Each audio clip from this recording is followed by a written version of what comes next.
Eu vou dar um título a essa mensagem nessa noite. Quem sabe você vai se assustar com o título dessa mensagem. Eu preguei no culto passado, mas eu não disse para a igreja qual seria o título. Eu vou dar um título a essa mensagem: no caminho da derrota é que Jesus aparece. Diga para essa pessoa que está do teu lado, fala bem assim para ela: é no caminho da derrota, é no caminho do problema, é no caminho da frustração, é no caminho da dor, é no caminho da decepção que Jesus aparece. Você quer ouvir a voz de Deus aqui nessa noite? Eu sei, Deus tem uma palavra ao teu coração. Você não vai sair daqui da mesma forma que você entrou. Quero convidar você a abrir a sua Bíblia agora no livro de Lucas. Lucas capítulo de número 24.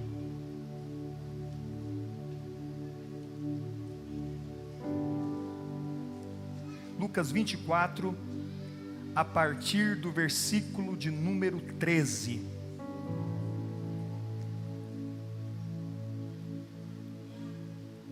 Você sabe, no caminho de Emaús, nós temos a história de dois discípulos que tiveram um encontro com o Senhor Jesus depois da sua ressurreição. Você sabe, durante a caminhada desses dois discípulos, os olhos deles foram abertos gradativamente, até eles passarem a conhecer a Jesus. Você sabe, eles já conheciam Jesus, eles tinham visto Jesus fazer milagres, eles tinham visto Jesus curar o cego, mas você sabe, quando Jesus pega e aparece, eles não conseguem reconhecer a Cristo. Você sabe, eu creio que alegoricamente nós estamos também numa estrada. Quem sabe você está numa estrada, você está num caminho. Eles estavam no caminho de Emaús, eles estavam indo para um lugar, e eu creio também que você está indo para um lugar. Quem sabe vocês deixaram a terra de vocês, vocês estão aqui para poder trabalhar, vocês estão no caminho. Só que tem uns que estão no caminho da tristeza, estão caminhando no caminho da tristeza, da frustração. Tem uns que estão caminhando no caminho de problemas, tem uns que estão caminhando no caminho de doença. E você sabe, muitas vezes quando nós estamos caminhando em um caminho como esse, nós não conseguimos ver Jesus. Nós já tivemos experiência com Jesus, mas existem momentos da nossa vida que nós não conseguimos ver Jesus. E eu creio que no decorrer do tempo, é no decorrer da caminhada, que muitos olhos se abrem. Mas você sabe, muitos olhos estão emborcados, muitos olhos estão tapados, muitos olhos estão com escamas e não conseguem ver Jesus. E você sabe, o Senhor te trouxe aqui nessa noite porque Ele quer trazer luz sobre a sua vida. Eu não sei qual é o caminho que você está, mas eu tenho uma palavra ao teu coração nessa noite. Jesus, Ele vai se aparecer a você. Jesus, Ele vai se manifestar a você. Vamos ler esse texto. É um texto longo, mas eu quero compartilhar esse texto. Nós vamos desfrutar dele, coisas maravilhosas. Nos diz bem assim: naquele mesmo dia, dois deles estavam de caminho para uma aldeia chamada Emaús, distante de Jerusalém, 60 estádios, 12 quilômetros. E iam conversando a respeito de todas as coisas sucedidas. Aconteceu que enquanto conversavam e discutiam, o próprio Jesus se aproximou e ia com eles. Os seus olhos, porém, estavam como impedidos, os seus olhos estavam vendados, os seus olhos estavam encobertos para reconhecer. Então lhe perguntou Jesus: que é isso que vos preocupa? O que é que está preocupando vocês? E de que ides tratando à medida que caminhais? O que é que vocês estão conversando? E eles pararam entristecidos, frustrados. Um, porém, chamado Cleopas, respondeu dizendo: és o único que porventura, que tendo estado em Jerusalém, ignoras as ocorrências desses últimos dias? Você não assistiu o Jornal Nacional?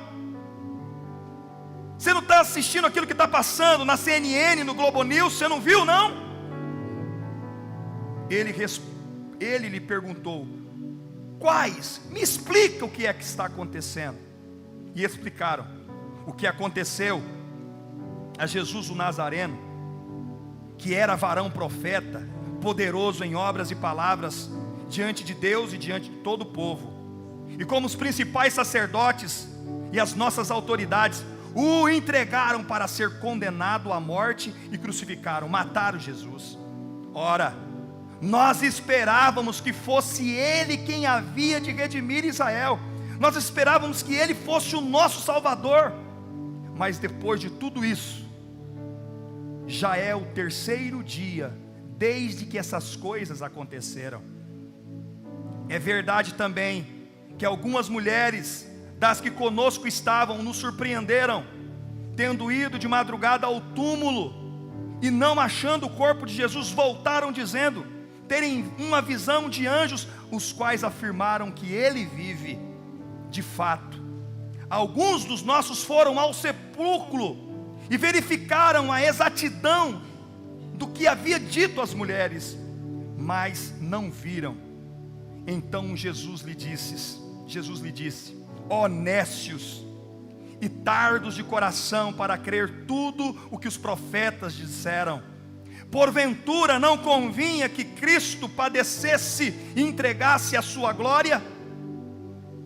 E começando por Moisés, discorrendo por todos os profetas, expunha-lhes o que a seu respeito, contando todas as escrituras. Quando se aproximaram da aldeia aonde iam, fez menção de passar. Jesus queria ir embora, mas eles constrangeram, dizendo: fica conosco, porque já é tarde e o dia se declina, não vá, fica conosco. E entrou para ficar com eles. E aconteceu que quando estavam à mesa, tomando ele o pão, abençoou e tendo partido, lhe deu. Então lhe abriram os olhos e reconheceram, mas no mesmo instante desapareceu. E disse um para o outro: porventura não nos ardia o coração quando ele pelo caminho nos falava, quando nos expunha as escrituras? E na mesma hora, levantando-se, voltaram para Jerusalém, onde acharam reunidos os 11 e os outros com eles. Hoje o Senhor, Ele quer nos trazer algumas lições em cima desse texto. No caminho que você está percorrendo. Eles estavam percorrendo o caminho de Emaús. A palavra de Deus nos fala que nós precisamos correr a carreira que nos é proposta. Você está em uma corrida. Você está em uma jornada. Você não pode parar. E aqui dentro desse texto eu quero tirar algumas lições para a minha vida e para a tua vida. A primeira lição que eu tiro: os olhos estavam impedidos de ver, pois o Senhor ainda não era o centro. Olhe para essa pessoa que está do teu lado e diga bem assim para ela, fala assim: meu irmão, muitas vezes, ou a maioria das vezes, nós não conseguimos ver o Cristo, ver o Senhor, ver a ação de Deus, porque Deus não é o centro da nossa vida. A maioria das vezes, Jesus não é o centro. Naquele mesmo dia, esses dois discípulos, eles caminhavam de uma aldeia para outra, e eles estavam no estádio de 12 quilômetros, e eles iam conversando entre eles a respeito de tudo aquilo que tinha acontecido. Eles estavam conversando. E de repente Jesus chega. Jesus chegou e começou a caminhar do lado deles. E eles não conseguiram ver e nem reconhecer que era Jesus. Aqueles discípulos estavam andando com Jesus, mas não conseguiram perceber que era Jesus. Sabe por que eles não conseguiram reconhecer que era Jesus? O coração deles estava entristecido. O coração deles estava em luto. O coração deles estavam fechados e eles estavam falando apenas de mazelas. Eles estavam falando apenas daquilo que tinha acontecido. O versículo de número 21 nos diz bem assim: nós esperávamos que fosse Ele quem havia de redimir Israel. Eu pensei que fosse Jesus que ia nos libertar. E você sabia? Hoje está acontecendo uma guerra. Israel está sendo bombardeado. Mas você sabia que até o dia de hoje Israel está esperando por Cristo? Até o dia de hoje Israel, eles creem que o Messias ainda vai vir. Eles estão na espera. Eles não creem que Jesus ressuscitou. Eles não creem que Jesus está sentado à destra do Pai. Eles não creem. Eles estão na espera do Messias. Quantos anos já não se passaram? Mais de 2000 anos. Eles acreditam. É isso que a religião faz. A religião, ela cega as pessoas. Foi a religião que matou Jesus. E a religião tem matado muitos. E eles queriam que Jesus fosse o Salvador. Mas quando eles veem que Jesus morreu, eles começam o que? A murmurar. Porque o centro do coração deles estava em Israel. Eles queriam um libertador para Israel. Você sabe, aqui no nosso meio, quem sabe não, ou quem sabe sim, muitos estão como esses discípulos. Talvez você está triste. Quem sabe você chegou aqui nessa noite e você não consegue ver Jesus porque você está com problema no teu casamento. Quem sabe você não consegue ver Jesus como aquele discípulo porque você está com problema financeiro. Quem sabe você não consegue ver Jesus porque você pensou que Jesus ia mudar a sua vida financeira, que você ia prosperar, que a tua empresa ia avançar, e você não consegue ver Jesus. Quem sabe uma doença bateu na tua porta e você não consegue ver Jesus. Quem sabe você orou para casar, você casou, mas o teu ente querido faleceu, teu esposo foi embora, tua esposa foi embora, não se encontra mais aqui. Você não consegue ver Jesus porque você está em luto. Quem sabe você não consegue ver Jesus porque você foi traído. A traição fez com que os seus olhos se fechassem. E hoje o centro do teu coração não é Jesus. O centro do teu coração são os problemas, são as dificuldades. E talvez você possa me dizer: pastor, como que Jesus pode ser o centro da minha vida se eu estou passando por isso? Como que Jesus pode ser o centro da minha vida se está tudo bagunçado na minha vida? Eu tenho que pedir por milagre, pastor. Mas você sabe, o Senhor Jesus não é masoquista. O Senhor Jesus não está com um pedaço de porrete na mão para poder te maltratar. Não, eu vim aqui dizer para você que nessa noite Jesus, Ele é tão bom e tão amoroso que Ele quer de fato cumprir todas as promessas dEle sobre a tua vida. Jesus, Ele pode mudar toda essa situação que você está enfrentando. Jesus pode, mas Jesus não quer que você se relacione com Ele apenas pelas bênçãos que Ele pode te dar. Tem gente que só se relaciona e quer relacionamento com Jesus por aquilo que Ele pode dar. Dudinha, vem cá, Duda, vem cá com o pastor, minha filha.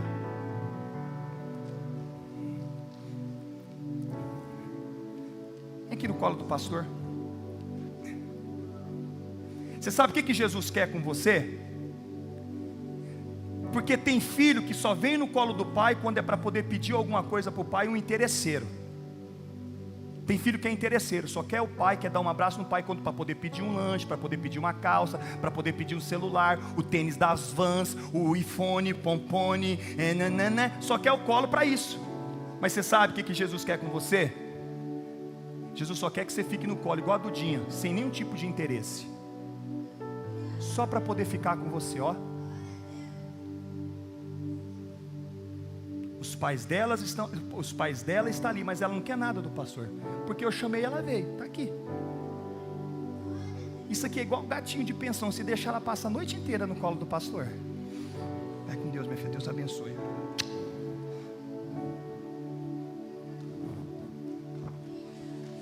Jesus não quer você, Jesus não quer o seu relacionamento com Ele só por aquilo que Ele pode te dar. Não é errado que você venha querer algo de Jesus. Eu não estou falando para você que é errado, não estou falando isso para você. Mas você precisa amadurecer. Você precisa ter uma maturidade ao ponto que não seja mais as bênçãos do Senhor apenas na sua vida. Independente daquilo que está acontecendo, não é as bênçãos. Você só quer ficar com Ele. Você só quer a presença dEle. Você sabe, aos maridos de plantão que me escutam, existem momentos que nós precisamos abraçar a nossa esposa sem nenhum tipo de segunda intenção, só para ficar com ela, mais nada. Mais nada. Aos homens que me escutam, só um abraço vale. Só um aperto de mão e comer uma pipoquinha junto, mais nada, já é o suficiente. Apenas a presença, sem nenhum tipo de segunda intenções. Vocês estão conseguindo entender aquilo que o pastor está pregando? Você sabe? Muitos têm abandonado o ministério, muitos têm abandonado Cristo, muitos têm voltado às velhas práticas. Sabe por quê? Porque talvez aquilo que ele queria não aconteceu. Quem sabe você tem uma vida emocional de altos e baixos, e você não consegue porque não acontece, você foge. Quem sabe é por causa do pecado, quem sabe é por causa da vida financeira, ou qualquer algo do tipo. Você sabe? Jesus está dizendo para você: eu quero ser o centro da tua vida, independente daquilo que esteja acontecendo. Muitos abandonam Cristo por causa de concurso, muitos abandonam Cristo por causa do emprego, muitos abandonam Cristo por causa dos filhos, muitos abandonam os filhos, muitos abandonam Cristo por causa de muitas coisas. Qualquer coisa é motivo para abandonar Cristo. Ah, pastor, é que o senhor não conhece a minha vida, o senhor não sabe o que está acontecendo comigo. Sim, mas eu quero falar para você de um homem chamado Davi. E ele foi um homem chamado um homem segundo o coração de Deus. Esse homem, Deus tinha prazer nele. Deus se agradava dele muito antes dele ser o quê? Rei. Em Atos capítulo de número 13 e versículo de número 22, o apóstolo Paulo diz que Davi era um homem segundo o coração de Deus. E quem sabe você, por muitos lugares você foi, e você gosta de dizer que Davi era um homem segundo o coração de Deus, porque ele se arrependeu. Irmãos, Davi adulterou. Davi foi um homicida. Davi pecou de uma forma esdrúxula, mas quando ele foi confrontado, ele se arrependeu. Eu pequei. Mas Davi não era um homem segundo o coração de Deus porque ele havia arrependido, porque tem muitas pessoas que se arrependeram genuinamente. Mas muitos falam que Davi era um homem segundo o coração de Deus porque ele era um adorador. Mas você sabe, existem muitas pessoas, e existiu muitas pessoas que eram verdadeiras adoradoras. E quem sabe você pode me perguntar: pastor Josier, por que é que Davi era um homem segundo o coração de Deus? Olha o que nos diz aqui 1 Samuel, capítulo de número 13 e versículo de número 14. Já agora não subsistirá o teu reino. Deus estava falando isso para Saul: o seu reino caiu agora, você não é mais rei, eu te rejeito como rei, Saul. Aí ele continua: o Senhor buscou para si um homem que lhe agrada, um homem que lhe dá prazer. Davi era um homem que dava prazer a Deus. e já lhe ordenou que seja príncipe sobre todo o povo, porquanto você não guardou o que o Senhor te ordenou. Isso aqui era uma palavra para Saul, mas de lambuja já estava falando: eu me agradei, eu tenho prazer em Davi. E ele ainda nem era rei. E aí você me pergunta: mas pastor, por quê? Eu vou dizer para você: certamente todos os filhos de Deus estão debaixo do mesmo favor. Todos nós somos amados, todos nós desfrutamos de bênçãos do Pai, mas há aqueles que dão prazer para o Pai. As mães e os pais de plantão que me escutam, todos os filhos você ama eles. E talvez se você for falar vai dar briga em casa. Mas eu vou dizer para você, tem filho que te dá prazer. Tem filho que agrada o teu coração. Davi era alguém que agradava o coração de Deus. Olha o que nos diz o texto de 1 Crônicas, capítulo de número 28 e versículo de número 4. O Senhor Deus de Israel me escolheu de toda a casa de meu pai, para que eternamente fosse rei sobre Israel, porque a Judá escolheu por príncipe a casa de meu pai na casa de Judá, e entre os filhos de meu pai se agradou, teve prazer de mim, para me fazer rei sobre toda a casa de Israel. Eu estou dizendo aqui para você que Deus sente prazer na vida de alguns. O primeiro princípio que eu estou dizendo para você aqui: Deus sente alegria, prazer, se agrada. E você pode me perguntar: pastor José, por que Deus sentia prazer na vida de Davi? Simplesmente porque Davi fez da presença de Deus o centro da sua vida. A presença de Deus para Davi era tudo. Era tudo. Sabe, historicamente, Davi escreveu o Salmo de número 132, no tempo que ele fugia do rei Saul. Naquele momento ele andava errante pelo deserto, junto com um bando de endividado. Os 400 valentes de Davi, ninguém era bom lá. Nessa situação, é compreensível que Davi orasse pedindo para Deus um livramento, pedindo para Deus um lugar para ele colocar a cabeça. Imagina você correndo de deserto a deserto, você passando pelo fio da espada. Saul procurava Davi com uma agulha no palheiro para matar. Eu vou te matar, Davi. Se você tivesse num momento, imagina que agora o nosso presidente agora, ou o nosso governador, o Riedel, procurando você como agulha no palheiro para te matar. O pensamento dele é apenas um: eu preciso te matar, eu preciso acabar com a tua vida. Ou melhor, o presidente da república, Luiz Inácio Lula da Silva, ele colocou no coração dele: eu preciso matar você, e eu vou fazer de tudo para acabar com a tua vida. Qual seria a sua oração?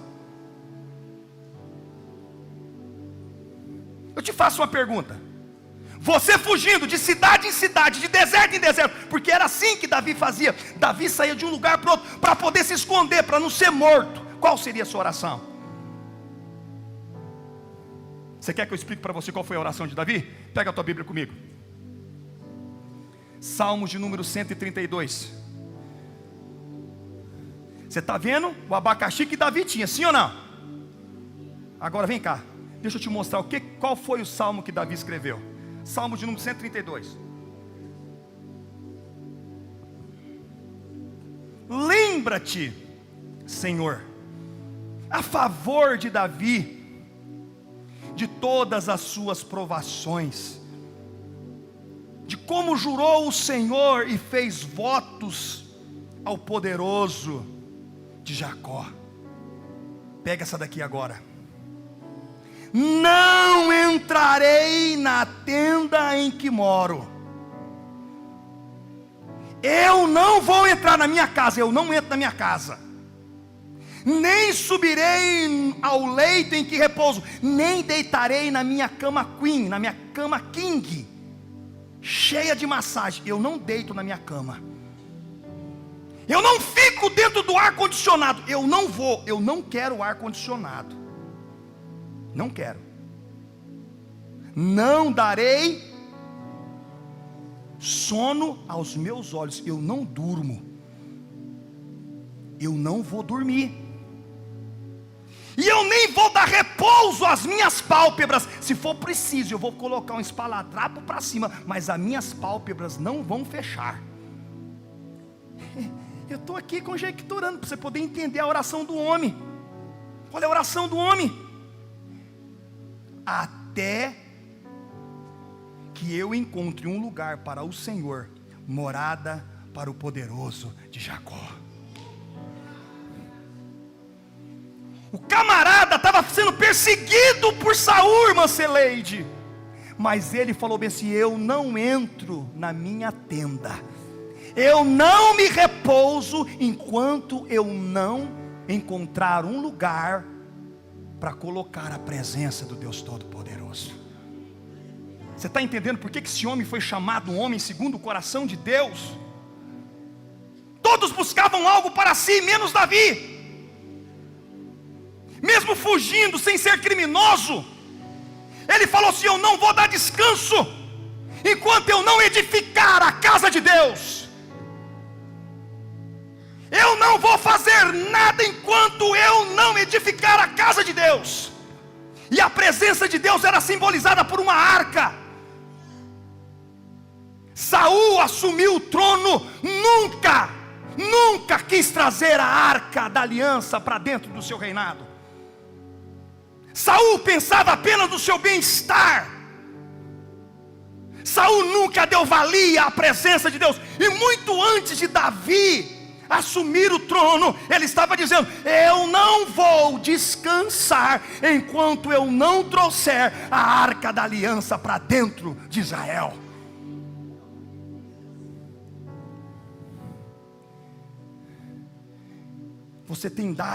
Você não tem dado repouso para o teu corpo, sabe para quê? E você não tem dado o quê? Sono aos teus olhos, e nem permitido as suas pálpebras fechar, por causa da tua empresa, por causa do teu salário.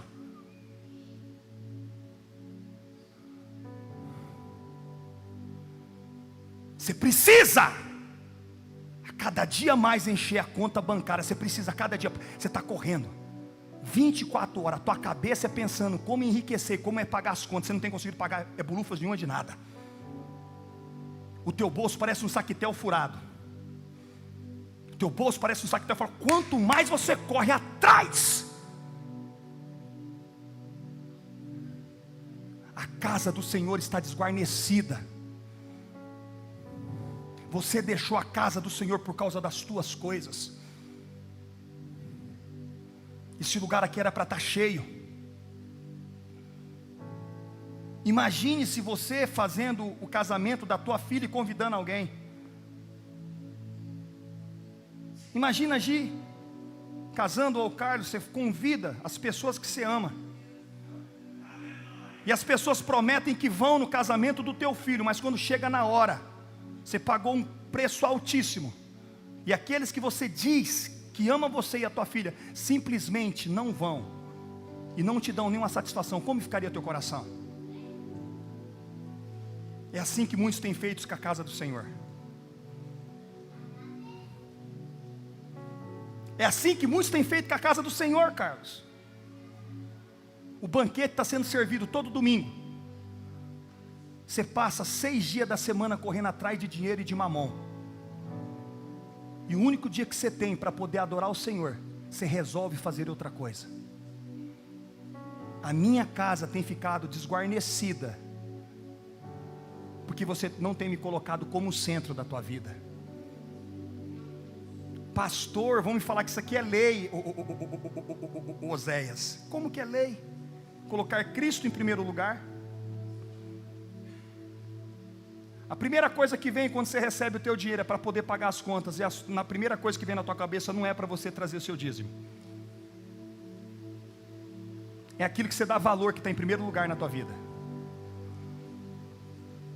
Quando você recebe o teu salário, o que é que vem na tua cabeça? Fala para mim, não precisa me enganar, não precisa falar nada para mim. Quando você recebe o salário, quando o seu salário cai na conta, o que é que vem? Eu preciso pagar minhas contas, eu preciso pagar o aluguel, eu preciso pagar o cartão de crédito. Então, esse aí é o primeiro na tua vida.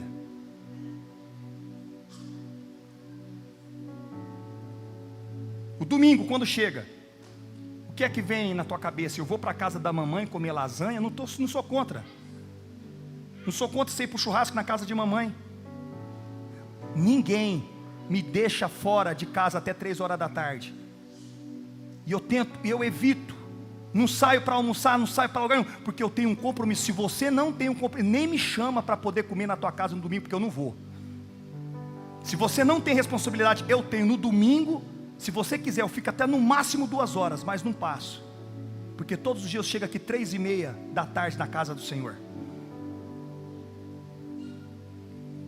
Eu decidi viver uma vida para Deus, não é porque eu sou pastor. Quem caminha comigo nas Assembleias de Deus sabia como que eu agia quando eu era apenas um membro. Você precisa colocar Deus no centro da tua vida. Você precisa colocar Deus no centro do teu casamento. Você precisa colocar Deus no centro da tua empresa. Você precisa colocar Deus no centro das suas emoções. Esses discípulos estavam pensando apenas em Israel e não conseguiram ver o Mestre. E muitos não têm conseguido ver Jesus. Jesus chega, Jesus está falando, mas a cabeça dele está tão envolvida com as coisas do mundo. E Romanos 12:2 nos diz bem assim: e não vos conformeis com as coisas desse mundo, mas transformai-vos pela renovação da vossa mente, para que vocês possam experimentar qual seja a boa e perfeita e agradável vontade de Deus. Mas nós não temos renovado a nossa mente. Quantos estão comigo? Os discípulos no caminho de Emaús não reconheceram o Senhor, porque não tinham o Senhor como centro no seu pensamento. Estavam se sentindo frustrados, tristes, porque eles queriam ver apenas a libertação de Israel, não a glória do Deus Todo-Poderoso que estava do lado deles. Sabe o que o Senhor está dizendo para você aqui? Tire o foco dos problemas. Tire o foco da tua esposa, tire o foco do teu esposo. Mas eu não aguento, o pastor não faz, ele não vai continuar fazendo. Porque você não tem poder para poder mudar. Ele, mas pastor é meu filho, não sei o que lá. Não tira o foco. Coloca Jesus como centro do teu coração. Você está entendendo? Meu baterista. Jesus no centro. Buscai primeiro o reino de Deus e a sua justiça, e todas as outras coisas vos serão acrescentadas. Oh, irmão, meu coração está queimando aqui nessa noite para poder ministrar essa palavra para vocês. Jesus precisa voltar a ser o centro da nossa vida. Davi ansiava pela presença de Deus. Nós temos ansiado pelas coisas desse mundo. O mundo tem nos envolvido da forma mais sagaz possível para nos distanciar da presença de Deus. Mas eu estou decidido. Se o mundo está indo para cá, eu já disse para ele: olha, você está indo para cá, eu resolvi, eu vou para cá. Para onde está indo a grande multidão? Não vai, não vai. Pega outro sentido, porque esse sentido aqui vai te levar à vida eterna. O segundo princípio que eu tiro aqui desse texto é que conhecer a Jesus hoje é vê-lo nas Escrituras. Olha que nos diz o versículo de número 24 e 27. E começando por Moisés, discorrendo por todos os profetas, expunha-lhes o que a seu respeito contava em todas as Escrituras. Jesus, ele podia chegar ali, Pedroso, para aqueles discípulos e dizer assim: sou eu sou o Cristo ressurreto, dá uma olhada nas minhas mãos, eu sou o Cristo. Mas ele não fez isso. Jesus começou a expor a palavra de Deus. Você vai conhecer Jesus através da palavra.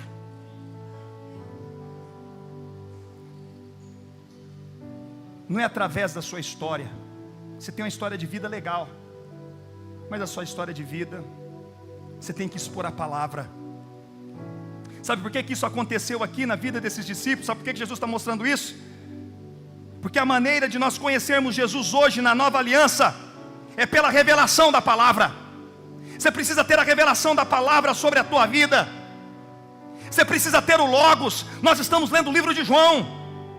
Você precisa ter o Logos. O Logos é a Bíblia de capa preta. É você abrir Logos, Logos, Logos, Logos, Logos, Logos, Logos, Logos. É você comer Logos, ver Logos, ver Logos, ver Logos, ver Logos. E de repente você vai verbalizar. E quando você começa a verbalizar, sai vida, sai zoe de Deus, sai rema. E quando sai rema, a mudança, a transformação. Você tem que ter o quê? O Logos. Jesus estava liberando o quê? O Logos sobre a vida deles. Mas você não tem tempo para ler a Bíblia.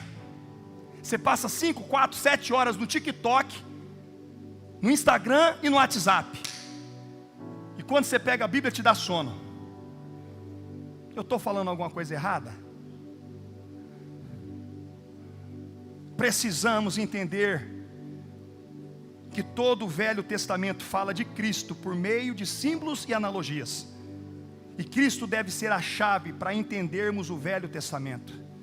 Você sabe, lamentavelmente, muitos lêem apenas a lei e eles não querem o Cristo ressurreto. Não, nós precisamos ter mais tempo com a palavra. Tire um tempo para a palavra na tua vida. Dá uma cutucada nessa pessoa que está do teu lado e fala assim: meu irmão, tire um tempo para a palavra. O terceiro princípio que eu aprendo aqui nesse texto é que quando o pão é partido, os olhos se abrem.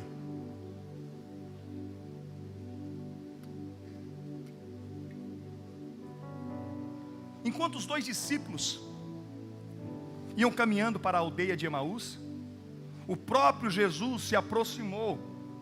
E o próprio Jesus começou a conversar com ele. O próprio Jesus começou a liberar a palavra sobre eles.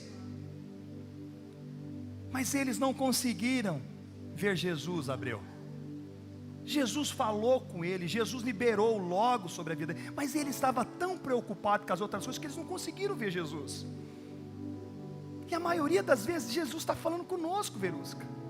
A maioria das vezes Jesus está nos dando uma direção. Eu ministrei ontem lá em Maracaju. Por 3 vezes Jesus estava falando com a mula de Balaão, mas não falava com ele. E Balaão espancando a mula. Espancou a mula dele. Aí Deus fala: camarada, por 3 vezes, para de bater no animal. Então eu vou matar você e vou deixar a mula viva. Deus está falando até através da mula e você não está conseguindo ver. Sabe por quê? Porque os seus olhos estão tão dentro dos problemas. Você está tão focado, você tem maximizado esse problema você tem maximizado esse problema tão grande e tem minimizado a presença de Jesus na sua vida.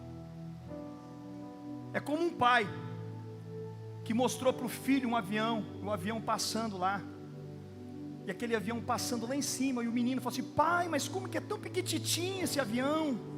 Por que esse avião é tão pequenininho? O pai falou assim: filho, entra aqui dentro do carro com o pai vai te levar num lugar. Pegou, colocou o menino dentro do carro e levou o menino lá no aeroporto. E quando ele chegou no aeroporto, ele viu aquela aeronave daquele tamanho. Mas pai, ela é desse tamanho? Sim, filho. Quanto mais perto você estiver da aeronave, maior ela fica. Quanto mais longe você estiver da aeronave, menor ela fica. Quanto mais próximo você estiver de Deus, você vai ver a grandeza dele.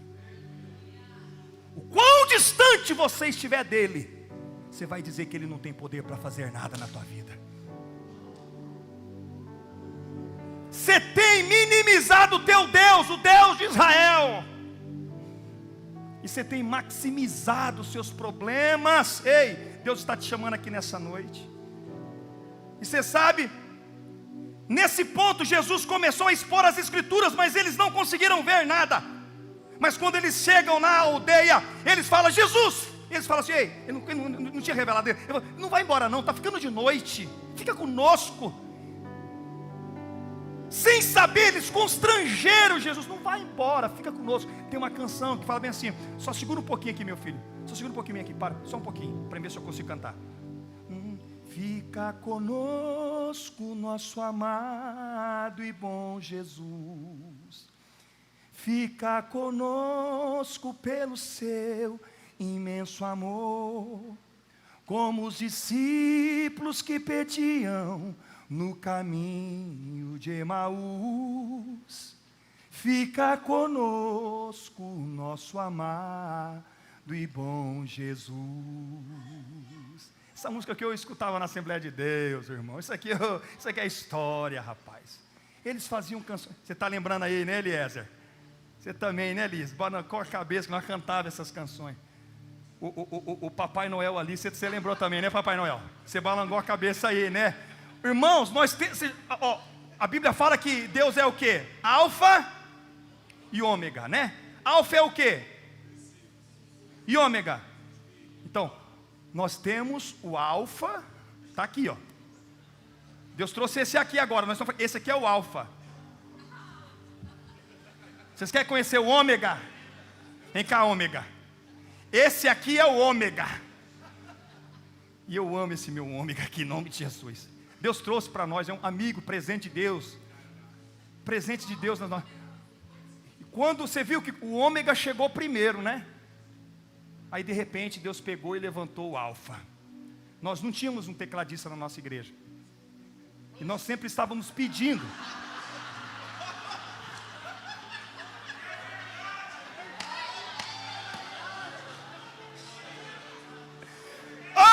Ilha! Você já ouviu falar do chimbinha dos teclados da Joelma? Esse aqui é o nosso chimbinha da igreja, irmão. Ele toca teclados e toca... Não, você toca mais guitarra. A sua parada... E você é o chimbinha dos teclados. Viu? Ele ficou triste comigo, gente, porque eu falei que ele não toca. Ele nunca mais vai pegar nesse teclado mais. Vamos voltar para a pregação aqui, irmão. Vocês não deixam o pastor pregar por lei nenhuma. Você sabe? E eles constrangeram Jesus. Você sabe? E Jesus então, ele entra na casa. Olha o que acontece. Versículo de número 24. 30, 31. 24, 30, 31. E aconteceu que quando estavam à mesa, tomando ele o pão, abençoou e tendo partido lhe deu. Então se lhe abriram os olhos e o conheceram, mas ele desapareceu. Você sabe? O interessante que essa mesma expressão usada por Adão no Éden, eles comeram da árvore do conhecimento do bem e do mal, mas foi para que o pecado pudesse avultar, para que o pecado pudesse o quê? Ser visto por eles. Quando eles comeram eles comeram a comida no jardim do Éden, o fruto do conhecimento do bem e do mal, o que aconteceu? Os olhos deles se abriram para quê? Para o pecado. Agora, Dene, os discípulos comem o pão, partem o pão na nova aliança, e os olhos deles são abertos para Jesus. Lá foi para o pecado, eles comeram. E eu quero te fazer uma pergunta: o que você tem comido? O que você tem comido? Isso tem gerado morte? Ou isso tem gerado vida? Se você comer do pão e do corpo de Cristo, eu quero dizer para você, vida e vida em abundância vai ter sobre a sua vida. Há um grande poder na ceia do Senhor. Quando nós comemos e bebemos do cálice, os nossos olhos espirituais, eles são abertos. Nunca falte um culto de ceia. Rapaz, o bom assembleiano, tem duas coisas que você não mexe com o bom assembleiano. Você mata um bom assembleiano, mas você não tira. A minha avózinha, a Dona Otília, não podia mais vir na igreja. Mas sabe o que eu tinha que fazer, irmã Celeide? Eu tinha que levar a ceia. Eu levava a ceia e ela me entregava o dízimo. Numa cadeira de roda. Numa cadeira de roda. Eu levava a ceia, ela participava do corpo e do sangue de Cristo. Todo mês. E na outra mãozinha, ela trazia o dízimo. Você ainda não teve revelação do que é o dízimo na sua vida? Você também não tem revelação do que é a ceia do Senhor. Porque ceia e dízimo anda assim, ó. A ceia e o dízimo andam assim, de mãos dadas. E muitos chegam a falar assim: pastor, esse mês eu não consegui dizimar. Problema seu. Problema seu. Não é problema meu. É problema seu, não é meu. Sua parada é com Deus, não é comigo. Porque sua parada é com Deus também, se você não participar do corpo e do sangue de Cristo. Mas quando você tem revelação, numa mão você recebe o pão e o cálice, e na outra você devolve o dízimo. Isso é inegociável, isso eu aprendi. E quando você aprende, irmão, ninguém toca. Quando você tem revelação, ninguém toca. O Guatambu pode estar comendo, a conta pode estar virada lá dos avessos. Hoje lá em casa, minha esposa dizima muito mais do que ela ganha, daquilo que cai na conta dela. Ela fez um propósito, foi com Deus. Ela falou assim: e aí, amor? Eu falei: é você e Deus, nessa parada eu não entro. Ela dizima mais do que aquilo que ela ganha. É uma parada dela com Deus. Você tem que entrar numa parada com Deus, meu irmão. Da mesma forma que você não vai negar o corpo e o sangue de Cristo. E a semana que vem nós vamos começar a falar sobre prosperidade. Semana que vem nós vamos entrar na prosperidade. Mas você tem que ter clareza. No partir do pão, os olhos deles se abriram. Partir do pão fala generosidade. Eu estou dando a minha vida por vocês. Partir de pão fala de generosidade. E para finalizar, o quarto: coração aquecido é sinal de olhos abertos. Diga para essa pessoa que está do outro lado assim: meu irmão. Fala: meu irmão, coração aquecido é sinal de olhos abertos. Coloca para mim aqui Lucas, capítulo de número 24 e versículo de número 32.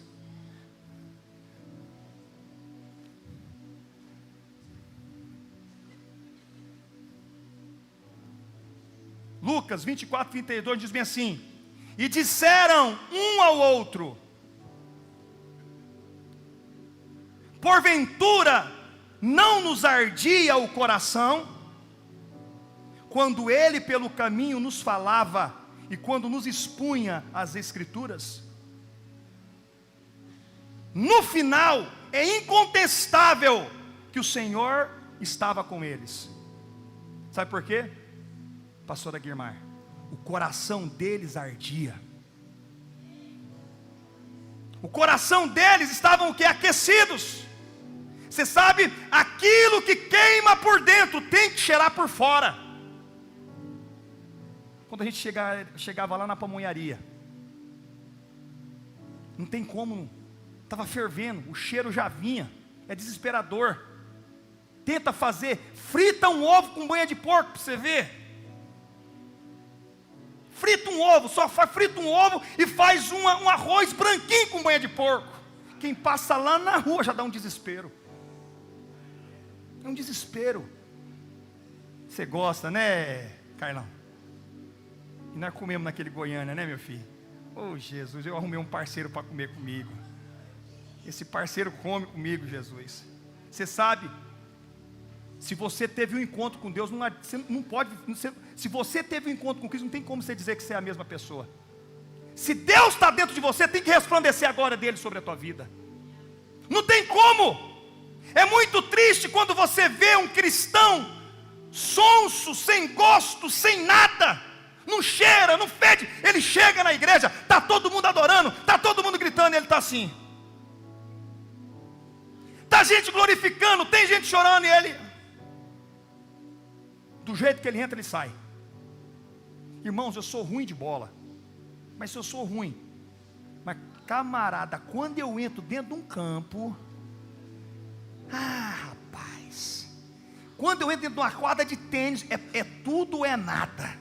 Você precisa, olha o que o texto nos diz, Romanos 12, 11: sedes fervorosos de espírito servindo ao Senhor. Você precisa ser fervoroso, meu irmão. Você precisa ter sangue nos olhos para as coisas de Deus. O meu coração está aquecido, eu estou pregando para você, mas por dentro eu estou incendiado, eu estou querendo voar, eu estou querendo gritar, eu estou querendo pular. Ei, algo tem que acontecer dentro de você.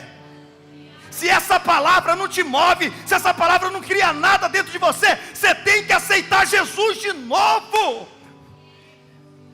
Ter um espírito fervoroso é ter um espírito em ebulição. Ebulição, meu irmão. Aonde eu chego, meu irmão?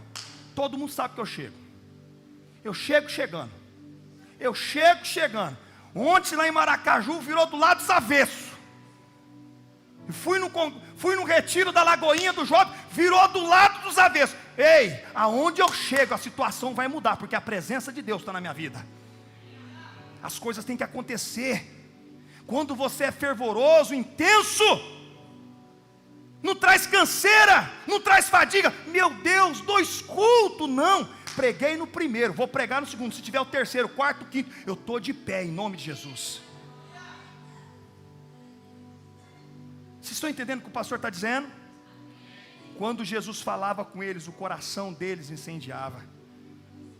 Se o seu coração nessa noite não arde, o Senhor te trouxe hoje aqui, porque você vai ter um encontro, teu coração vai voltar a arder pelas coisas de Deus. Gente que tem o coração aquecido, faz coisas que outros não fazem. Gente que tem um coração aquecido, vê coisas que outros não vê. Gente que tem um coração aquecido, doam tudo é nada. Ele é o primeiro.